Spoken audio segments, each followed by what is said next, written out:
All right, guys, I want to welcome you to another episode of the Franchise Advisory Board, where we bring in experts from around the community to give us actionable, real life advice that can help you build a memorable, thriving franchise brand. Now, I've got with me Lizzy Young. If you guys don't know Lizzy, then let me tell you about her, why I want her here. But I've known Lizzy for several years, and she's a fractional marketing strategist. I won't say a fractional CMO, even though that's what CMO should be, but Lizzy really prides herself in emphasizing the strategic combination across franchise development, marketing, and sales, where a lot of people kind of specialize in one of those three categories. And Lizzy's also she's been in the industry about a decade. She's the chair of the Women Franchise Network in Chicago. She was a speaker at IFA, FBR Summit. Like Lizzy's somebody that's been sought after for her advice. And she told me a dirty little secret. Actually, it's not dirty, but I didn't realize that she has also done franchisee marketing and local grassroots consulting for years as well, which is interesting because that's a different perspective on marketing and building funnel than most people that we have on the podcast. So, Lizzy, super excited to have you here. And why don't you tell us a little bit more about you and about Lizzy Young Advisors, and then let's jump into our topic today. Yeah, thanks for having me, Dave. So, as you mentioned, I've been in the industry for about a decade now, working across both consumer marketing and franchise development. That perspective you mentioned too of working with franchisees has really given me a lot of different input when I'm building strategies for franchisors as far as how they're scaling, how they're differentiating themselves in the market. Again, whether it be on the frandev or consumer side, and I partner with a lot of executive teams from emerging brands to international brands and have really loved to play a role in that and watch them grow along the way. So here we are today and just kind of looking for, to help more brands grow the right way and stand out in markets. Yeah, love that. Well, I think we're going to talk a little bit more about how to stand out in markets today too.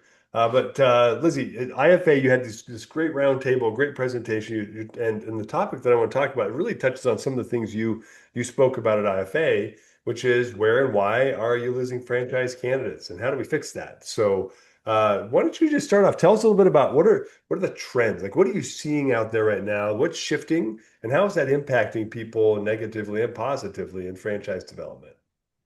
Yeah, there are a few pretty big trends hitting the market right now. I know AI has been talked about a lot, of course, over the last few years, even more so this year, I would say. And that's really impacting franchise development too, because a lot of franchise candidates aren't necessarily scrolling and searching as much. They aren't clicking on digital ads as much or clicking through websites as much. So you have an even shorter window to get their attention these days because AI gives them results right up top. And if you're not in that on the search engines, you're missing out. And there's so many different ways to help with that. But that's one of the things I've seen that we can dive a bit into. And then another one I've seen is that a lot of brands are going after the same sort of people. So a lot of the franchise brands I've worked with are targeting experienced multi unit, multi brand owners. So when you're all going after that same population, even though there are a lot of them out there, of course, that means there's a lot more competition. You really have to work a lot harder to differentiate yourself, not only as far as speed to lead and how fast you're getting back to these people, but how you're positioning your opportunity and how you're appealing to their emotions and the lifestyle that they want for themselves and their families. Mhm. Yeah, that's interesting because a lot of people I think about AI in a different way, but they don't realize that how much of it is has impacted search traffic in general, and also it's changing the attention span of the consumer in maybe a way that Right. people aren't pivoting for right now. So I love that you brought that up. What many times, I know a lot of people have complained like, hey, my lead volume has dropped considerably. And part, I think, a Mhm. large part is because what is it, 35% traffic drop to websites because of the AI search Mhm. trend. So all of a sudden, Google's got competition, right? For the first time in a long time, where we've all built our foundations around just straight SEO and maybe some PPC, right? So pretty straightforward. How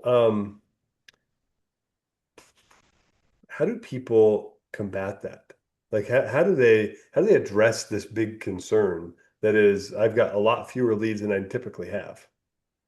Yeah, I mean, I think channel and content diversification is more important than ever. So I think the role that things like PR play in that and social proof and even getting more franchisee advocacy within your system and finding different avenues to build some more trust around your brand beyond just the traditional channels goes a long way. And then same thing with content. I think I've seen a lot of brands, they're worried about AI, so they'll post a lot more blogs on their website thinking that'll help. And more content helps to an extent, but it's not necessarily the best use of your time. And sometimes it can result in wasted marketing spend. And, you don't want that. So it's also thinking about how are you diversifying your content beyond blogs? What else can you put out there? What kind of resources can you put for prospective franchisees?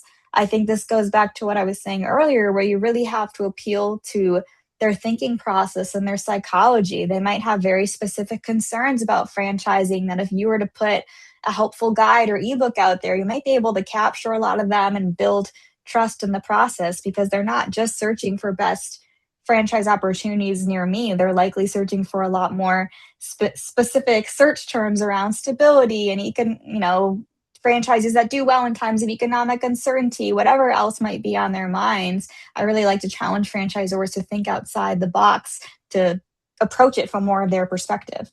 Yeah, create a draw rather than push, right? Like I'm Right. interested in this. This is helpful for me. I want to access your expertise, brand. That's really smart. You remind me of like the Google Zero Moment of Truth. It's old, right? That's like 13 years Mhm. old, that study, but like it's what is Yes. it was very prophetic, really, of that was consumer behavior then, but it's become even more that of you have to win before you get a chance to communicate with them directly. It's going to be all the content, the quality of the information you put out there, not necessarily the quantity. Yeah. That's sure a trend.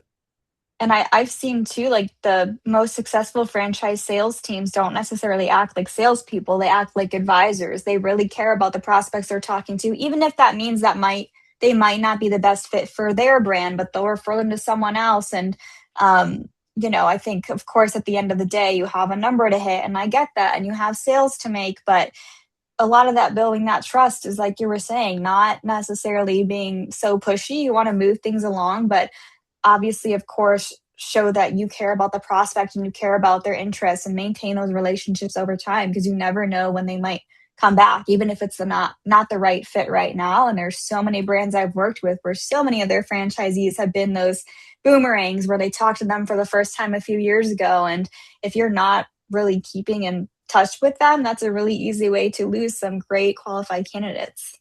Yeah, that's a really good point. Nurturing, right? So franchise development in particular, we've seen a ton of that where I've had clients who said, Dave, I've been nurturing this guy for 5 years and he finally Yeah. responded. And now he's ready to buy because he's been getting all this information from me about how to be a good buyer of a franchise, and a good franchise owner. And yeah, or people are nurturing their candidates who bought and then they become a second brand owner if they're a broker or they buy separate territories. Like there's so much to be said about kind of staying top of mind. That's like the oldest franchise marketing strategy ever, but it's a goodie. We got to keep doing that. But to your point, the channels matter. And what would you say are some of the most important channels that people should be starting to contribute content into if they want to be visible? I think I mentioned this earlier, but PR is more important than ever just because of that trust building authority that we were talking about.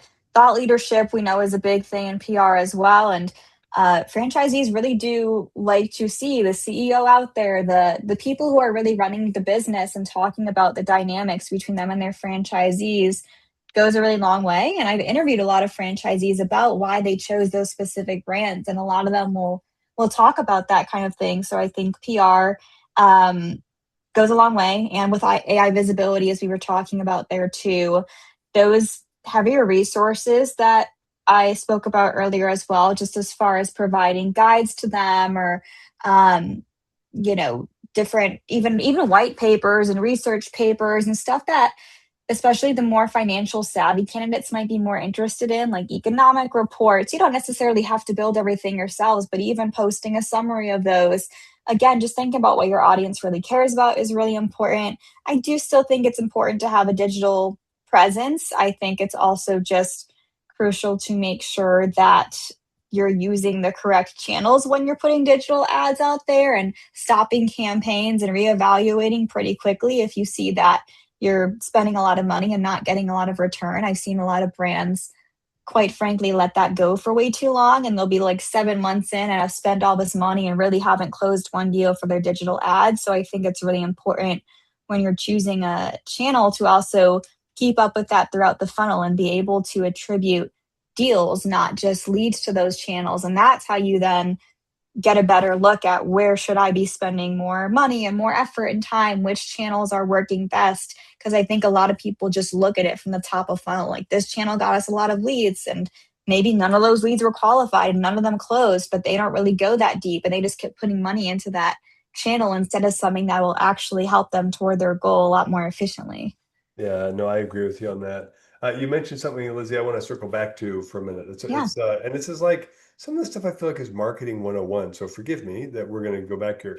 Um, franchise brands have to Mhm. improve the way that they measure. They have to improve the Yeah. way that they attribute. Because what you're describing, these things are all exactly right. But if franchise brands don't have the proper model to attribute where the lead's coming from, they really can't figure out where to spend their dollars effectively. They're just going to keep throwing mud at the wall and hope it sticks. How do you recommend a franchise brand that maybe isn't sure like where leads are coming from or doesn't have a clear attribution model? How do you help them get that set up? What would you recommend to them so they can then measure and then improve upon where they're spending their money? Yeah, so that's actually an exercise I go through with them, is where we start at the top of funnel and what channels they're using. We see the data they already have. Usually quite quickly we'll notice there are some gaps where a lot of leads we don't even know exactly where they came from.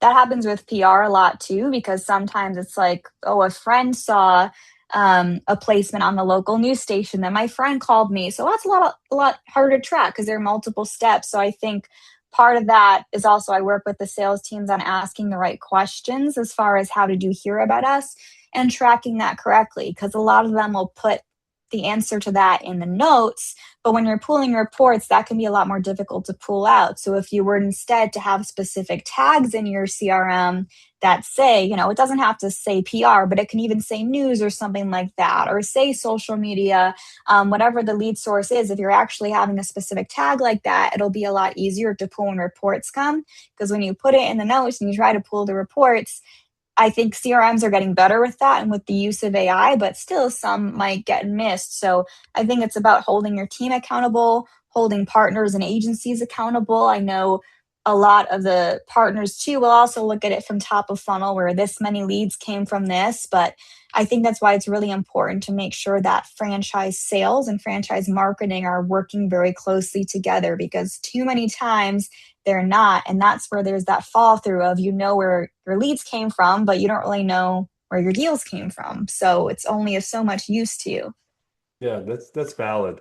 That's valid. Ideally, the data should track through from lead to opportunity, but in some platforms that doesn't naturally happen. Uh, Right. Yeah, bless their hearts. So let's shift gears. So a lot of people are saying things like I've got a lead quality issue. A lot of people have lead volume Hmm. issues right now. The lead volumes are coming down a little, or if they aren't, often they'll say they've got some sort of a struggle with the lead quality. What what Hmm. uh, what do you see actually happening when someone says that to you? What's typically actually going on? Usually, when they say that, they're getting pretty solid leads, but either they're not financially qualified or they're not in a territory that's available. So obviously, that's going to be a problem. I think a lot of the financial qualification also comes from how available you have your information on your website. Of course, there are those brands where they clearly say you need to have this net worth and they lay it all out, and then they'll still get those inquiries. I think it's also a matter of formatting, because sometimes that information is pretty buried in the site. And as much as I hate to say this, a lot of people don't read through the whole site and don't go clicking and digging through the information. They just want to get on the phone, talk to someone, learn that way, and maybe they'll look at the site later sometimes. But when you have to click into a different page, then scroll, then open a section to find that information. That's where I also see a lot of people struggle with lead quality, because the expectations aren't really clear right in front of them on the homepage. And some franchisors sometimes are hesitant to do that. But I've seen a major difference when I've worked with franchisors on not only what information they're putting out there, but how they're presenting that and how accessible that information is. Mhm. No, that's a good point. It's funny because there are still brands that feel like, no, no, I've got to pull all this information back. This is valuable data. I don't give it to my consumers because I don't want them to have it. I want them to come to me so I can give it to them so I can make them a lead. How, Yeah. that feels very like late 90s, early 2000s ish, but I know some people like, no, no, we hold the FDD back until the very, very end because that's a very valuable asset. I'm like, dude, I can get it on Wisconsin in like 10 seconds. Like, what's your problem? Why are you trying Right. to hold data back? So what's your opinion about that, about holding data back in this process of trying to make sure they've got qualified leads coming through?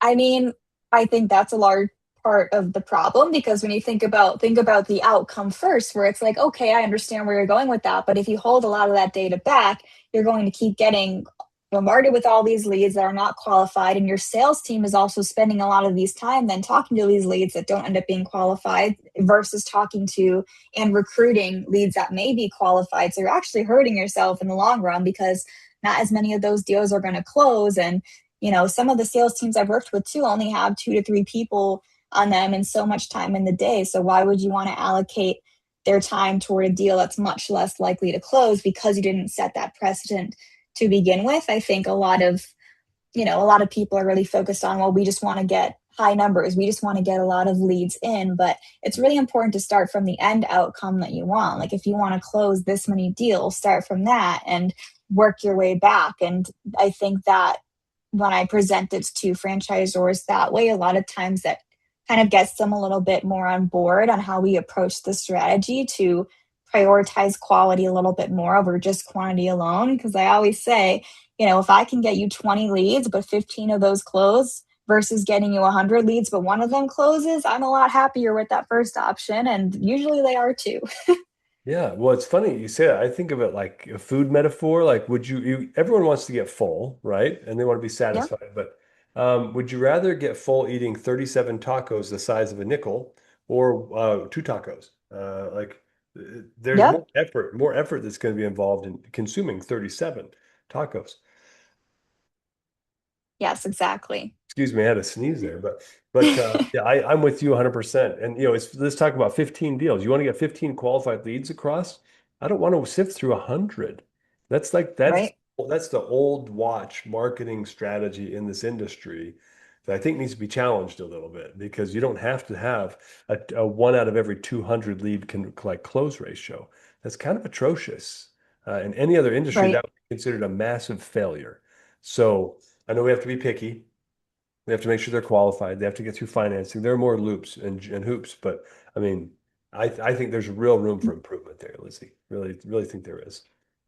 Yeah, I agree. And on the digital side too, I think, there are certain things you can, regulations you can and can't say on the digital side, but I think also doing a good job of setting expectations on that front goes a long way because I've seen a lot of franchisors also waste a lot of ad spend and then they get all these clicks and they have to pay for all the clicks, but none of them are qualified. So again, it's like you're paying like 15 grand versus you could be paying 5 grand to actually close deals. It's another thing that, I like to sit down and challenge people a little bit to look at a little deeper.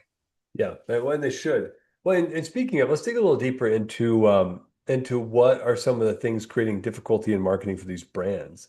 How is AI? And you mentioned this before, but a lot of people trying to target the same avatar. How are those things actually creating an environment where it's getting more and more difficult for certain brands to be successful with their frandev marketing?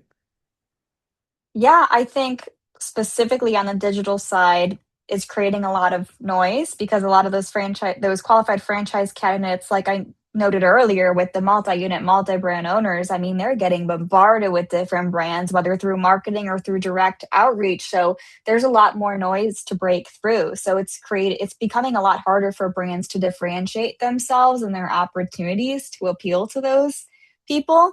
Um, and I would also add to that, you can't just rely on your numbers because I've also seen franchisors say, "Oh, we have a much higher AUV compared to competitors. They have to go with us." And yeah, that matters to those multi-unit, multi-brand owners, but that's not all that matters. So when sometimes they neglect the other things they really care about and you lose them there. So I think it's really important again to go back at look at the profiles of the people you're targeting, knowing your competitors are probably also targeting them and kind of almost, I don't want to say rip apart your own marketing, but really heavily evaluate your own marketing from their perspective and look at what competitors are doing. And um, a lot of times I'll find that there's a lot of overlap where if you take out the brand names and then you like read the ad copy or read the websites, it's like they almost sound like the same brand. You're not always as differentiated as you think you are.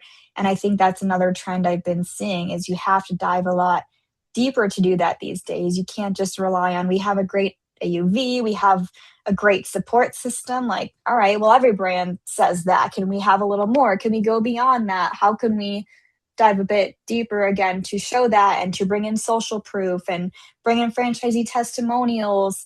You have to build trust a lot more than ever before because it's just such a competitive, saturated market. And like you said, AI is really amplifying that. Yeah, but Lizzy, we have the freshest ingredients. I mean, that's like every freaking Oh, food franchise ever. We have the freshest I ingredient. know. We have the best training. It's Like what? Like, don't you guys? I mean, don't you ever look at benchmarking? Like, no, you know what you're best yeah. at in the world? Your startup costs are the lowest, and your time to your return on your investment is the fastest. Like, but they're not talking about these things, which is kind of humorous to me. But if they're trying to Yeah. attract a young, excited investor and not a seasoned, multi-unit franchise owner, then they might not actually care about that. So I want to go back to what you just talked about Yeah. the avatar, like knowing who the ideal owner is in your ecosystem, and it's actually not the same person for every brand, right? Some brands, young ones, Yeah. they don't want to get like a Jesse Kaiser to come in and buy 50 units because that would wreck their brand. They wouldn't be in charge of the brand anymore. This multi-unit owner who owned 50 locations would have more sway over the franchise brand than, and Jesse's a great guy. But like, you don't bring him Yes. in unless you've got a few hundred units and he can handle taking on Southern Indiana, right? Or Illinois or wherever he decides to own. That's foolishness. And so, the fact that everyone's trying to target the same people is foolishness. And they're using the same messaging, which is all equally foolish, I think. So, love that you brought those points up. I just want to reiterate them.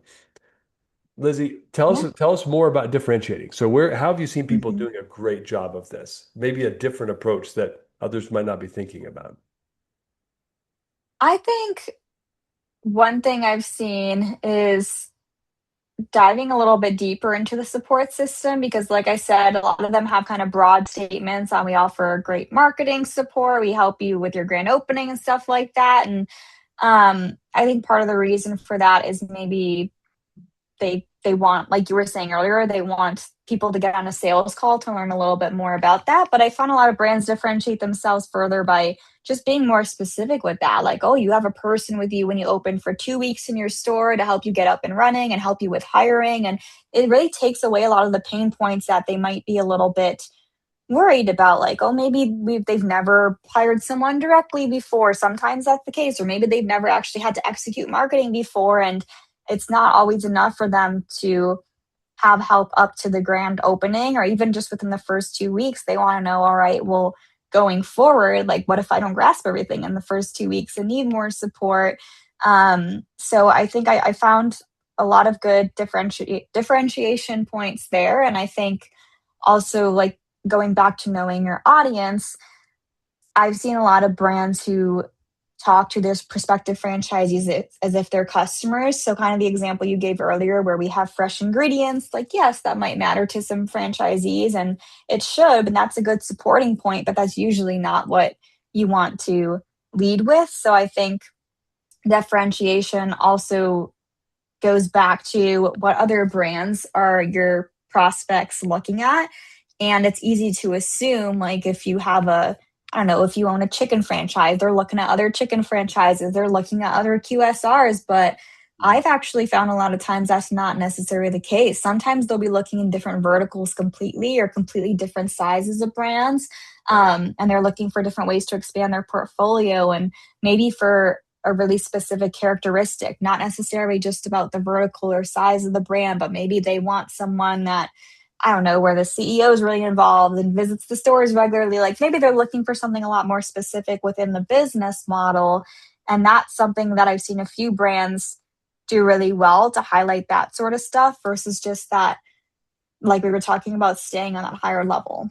Yeah, no, that's a really, I love what you're sharing, Lizzie, because brands often aren't thinking about differentiation that deeply. They're really stacking themselves up against only people in their category. Like, let's say I'm a painting franchise, and there are a bazillion painting franchises. How do I stand up against Lime and Painter One and all these people? But Hmm. the candidate's not comparing you to Lime and Painter One and all these other brands and Paint Easy and whatever.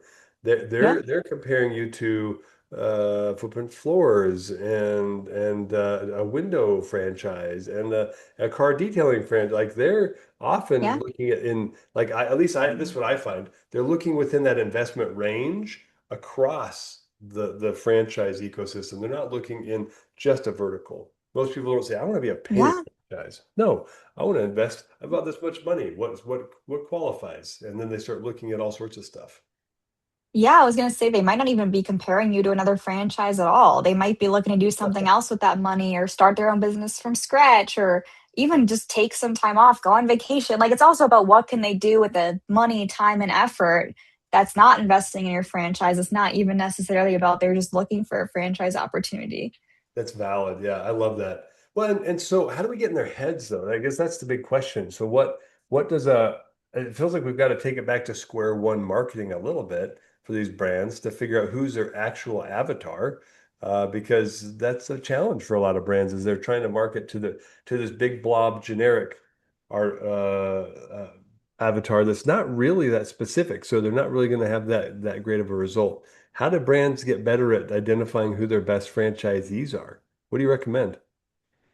One thing that I've worked with brands is actually deploying surveys within their franchise system to learn a little bit more about their franchisees beyond just their backgrounds and what they did before this, but also their strengths and their weaknesses and what they feel is going well in their business, what they feel isn't. Going a little bit deeper with the psychology of their franchisees because then you can really stack that up against, well, these franchisees perform really well and usually they're trends in the answers they give versus the ones that maybe aren't performing as well.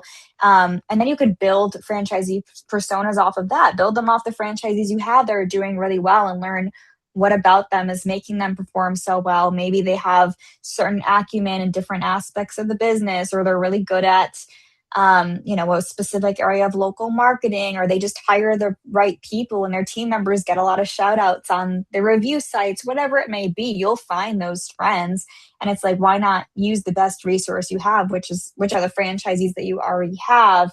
And I think that goes back to qualification as well. It's not just about do they have the money, do they have business experience, it's also really about what do they care about outside of that, what do they see their day-to-day looking like, because some of them might not be the big fit. You might prefer a franchisee who's very hands on and basically also acting as the GM of a store. And that franchisee might just be looking for a business where they can be a little more semi absentee and invest in and hire someone to do all of that stuff. And I think sometimes that comes a little bit too late in the process to the point where you've kind of already been talking to that lead and your sales team's focused on them. And there's a much stronger fit sitting right in the sidelines waiting for someone to reach out to them.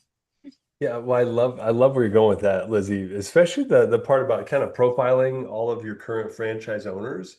Do you Yeah. recommend things like, I mean, Zoracle or Yeah. Zorkel's great. yeah, I mean that's one thing that a lot of people don't know about Rebecca is the best thing about her platform is when you profile all of your candidates, your franchise owners, and then you realize, oh, these top 10 guys, they all look the same on paper. Yeah. So now I can lay that out as my scaffolding for what should a new candidate look like. And if they don't fit within the general guidelines here, I'm going to move on because they're not going to be a good owner in the end. They'll be a bottom 10%. I want all top 10%, which isn't possible because that would obviously the math isn't right, but you know Yes. what I mean. Well, that helps with the messaging as well because you're much more likely to convert those candidates if you obviously have messaging that speaks a lot more to what they care about and their psychological profiles. versus with the broader messaging that you might have now, or trying to appeal to so many different audiences where it might not be the best fit. And that goes back to what we were talking about earlier with optimizing for lead quality. Again, you really want to optimize for conversion at the same time. And that's really hard to do without psychology playing a major role in it. Well, let's talk about that for a second. So everybody knows about demographics, right? Yep. But unfortunately, most franchise brands they hyper focus on marketing to demographics. But there's a Yeah. psychographic element that a lot of people aren't thinking about. Like, how does that fit into it? The psychology or the psychographics of the people you're trying to define as your avatar.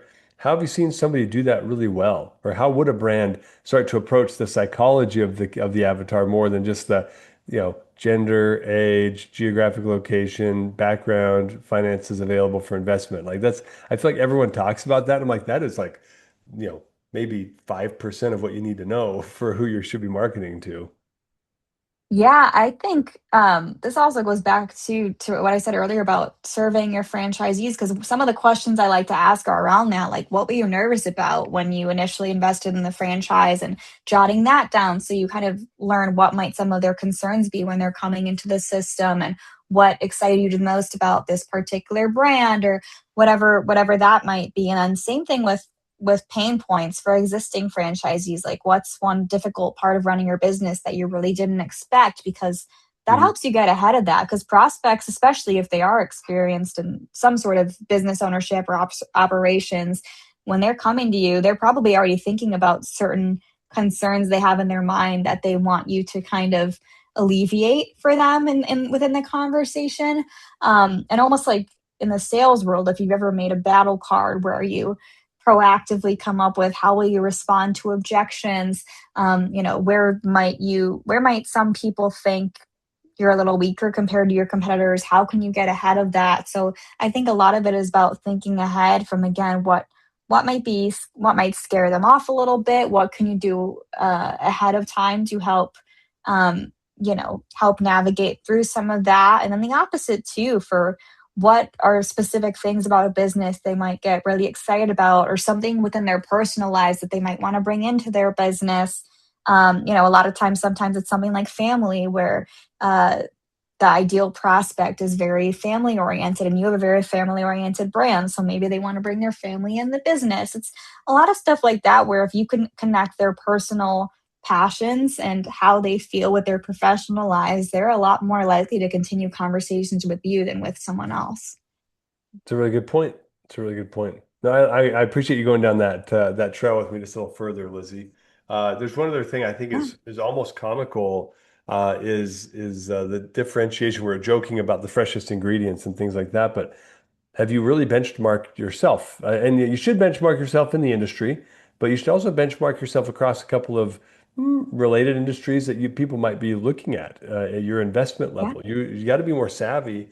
One thing I see a lot of people missing the mark on is they don't even know how they're better than their competitors in their Yeah. own space. They don't realize that their AUV is the highest in their category. They don't realize that I mentioned this before, but their return on their investment time frame is shorter than everybody else's, or their, Hmm. I don't know what it is, their royalties. I mean, royalties is such a basic thing, but they've got the most attractive royalty structure over time. Like, I don't know, like Hmm. understand what makes you different on paper as well, because candidates now have access to this thing called AI, and AI is scouring everything and gathering all that data and then plugging it in to their responses. So you need to figure out what you're the best in the world at, both on paper and and all the other aspects of your business. And then I find that the brands who have done that homework first, you can use AI to do it, hint, hint, but they are the ones that tend to have the better marketing messages because now they know how they stand out as well in the marketplace.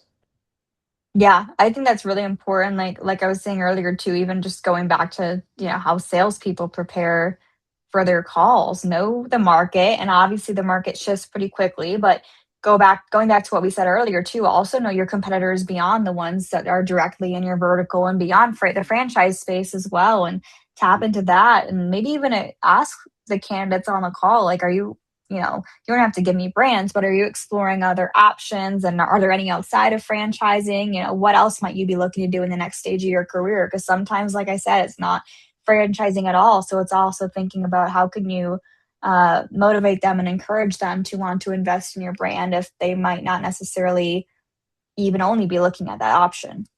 Yeah, I love that. Well, look, can we shift gears for a minute, last few minutes? I want to talk about ghosting. Yeah. Because this happens Yes. a ton. It's like the G word, right? In franchise development, candidates get excited, they're all animated, they're moving down the funnel, they get the FDD, or it's some milestone along the way, and all of a sudden, poof, they Yep. disappear. Um, Hmm. well, you actually led a roundtable discussion on this at IFA. So what are some of the Good. things? First, like, can you maybe lay up the topic for us? Like, tell us like how is this impacting franchise brands, franchise development pros, and then let maybe dive migrate right into what's causing it, and how do you adjust your behavior to prevent it, and also to lean into it and engage with people even after they ghost you. Yeah, this is definitely a very frustrating pain point for franchise development teams that I've witnessed. And I think, especially because so many of them do struggle with getting quality leads to begin with. So when they finally get them and then they're ghosted and they're kind of left wondering, well, what the heck? This stinks. So, like you said, that's something that I spoke about at IFA. And a lot of it actually goes back to the candidate experience. The same way you think about the customer experience on the consumer marketing side, it's really no different on the frandev side.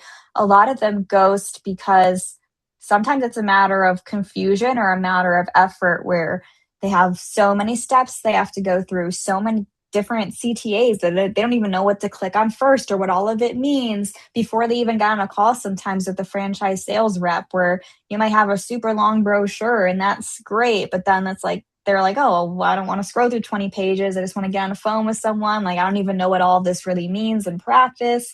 So a lot of it is just making it easy for the candidate. The same way it's like if you had a hospitality brand and a customer wants to order on your mobile app, like if they just have to click a few things and it's done, they're going to do it. But if they have to scroll through a million things and click on all these different platforms and it takes them 15 minutes to place an order, they're just going to go to your competitor. And it's kind of the same thing on the frandev side. The other thing I will say that when I worked on lead nurturing campaigns specifically that I've seen really hurt those is there's too much we and not enough you. It's all like, well, we have the best this in the space, or we do this, or we do that, or we have this history, where it's like, again, you want to speak to it from their point of view and get them to see themselves as a franchisee. Like, you could be doing this, you could be achieving this. Here's a franchisee who's like you, who has achieved this. Again, it goes back to the personability of it all and connecting the dots for them too. Don't just assume that they'll know something. Like if you say we have great support, like what does it actually mean for them? Don't just assume that they're going to figure it out or just take your word for it. And how can you break that down further? And then the lack of guidance is the last part. Like I was saying earlier, if you don't genuinely seem like you care about them and their interest and like you just want to make a sale, they're probably going to ghost you, because that's a lot of pressure where you're just pushing them toward that. And that's a big decision to make, where it's like they might not necessarily want to continue just because they feel like they're not even having really time to consider or learning much about the opportunity. They're kind of just being sold to. And a lot of them will opt out just because of that too. Yeah, that's valid. I love what you're saying about brands needing to learn how to reframe their marketing messages and their sales dialogue. So much me monster stuff going on. Do you know Brian Regan? Yeah. That Yes. that Yes. the me monster Hmm. bit. Like I see that all the time, and I you try to coach my team on. I catch myself every now and then sending an email that says I, me, I. Like I'm like, oh my gosh, what's happening here? Like everyone wants the world to be framed in their context. Uh, Yeah. every consumer, every franchise candidate. So I think that's a brilliant point. I just want to make sure we reiterate that for everyone listening. Like you've got to make sure that you spend a lot less time talking about me, I, us, and you start talking about we and them and you. And like it's really Yeah. should be all about their journey, their experience, their success. That was great. Yeah. I challenge franchisors. Like the first thing I do when I work with them is we sit down and we fill out the inquiry form and we pretend we're actually a candidate and we see what it's like from their point of view. And the amount of times where I've made the friend dev teams do that and they start pointing out all these things like, this is no good, this is confusing. And then it's like, that was right there all along. All you had to do was look at it from their perspective and like pretend to be a candidate and actually go through the process. And so many of them hadn't done that in so long that a lot of these answers were right in front of them. We just didn't realize that. No, no, it's valid. That's valid. I wonder, let's shift for the last couple of minutes. Let's say Yeah. you've been ghosted. So we talked about a bunch of Yeah. reasons why you might be ghosted. But what can franchise candidates, or not candidates, what can franchise development teams do to, even though they've been ghosted, maybe make the most out of that lead and the investment in that contact?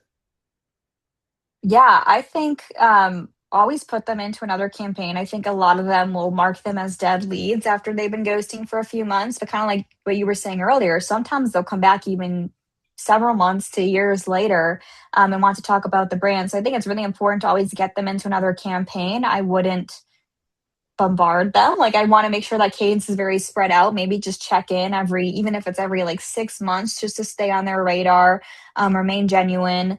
Uh, Same thing for territories as well. Like sometimes that territory will be almost sold out a few months down the road. So I like to help with, they're called I call them FOMO campaigns, fear of missing out, where you'll touch base with them again then and say, hey, your territory is almost sold out. Are you still interested? Like, just wanted to make sure we touched base before the territory is no longer available. Sometimes it's also that sense of urgency that's there, like, okay, well, I wasn't quite ready, but I don't want to miss out on this. Maybe I need to just like reconnect with you, learn a little bit more again. Stuff like that, where I don't I think it's really, really hard for me at least to mark someone as a dead lead because of how many I've seen come back in the long run. Yeah. So I think it's just really important to maintain contact and communication with them. And that can be a lot when you're dealing with, of course, new prospects as well. But that's where the CRM and automation piece comes in, where you don't necessarily have to do it all manually. No, I agree. I know a guy too, if you ever want to talk about that, guys. But there's no, being ghosted represents an opportunity. And I always tell people there's no such thing as dead leads unless somebody's actually deceased. That's different. But they're Mm. just all Lazarus leads.